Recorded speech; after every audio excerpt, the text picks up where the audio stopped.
Hi guys! Welcome back! Today maluluto tayo ng nilagang pork ribs para sa mga hangover dyan.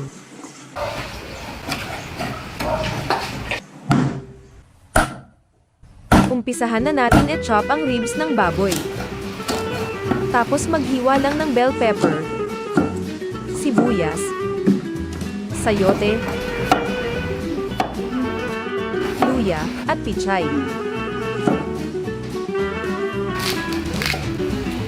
Ihanda na ang pressure cooker para madaling lumambot ang ribs ng ating baboy.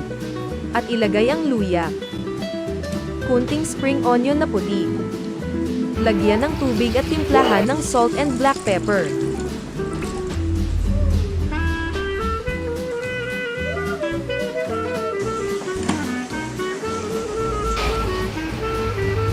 Lutuin ng mga 10 minutes sa pressure cooker.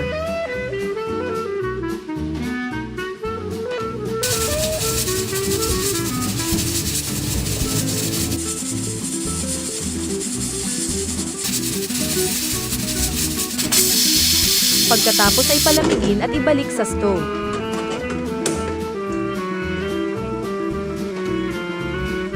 Hayaan lang kumulo at ilagay ang sayote at sibuyas.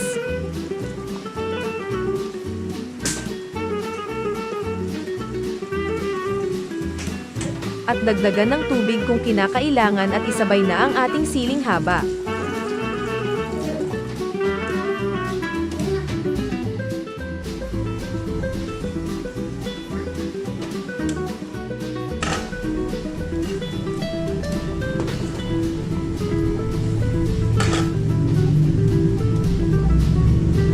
Hayaang kumulo uli at ilagay ang pichay, sibuyas at bell pepper.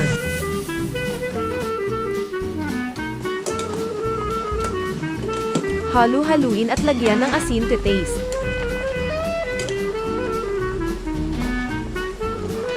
Ayan, luto na ang nilagang pork ribs. Please don't forget to like and subscribe for more video.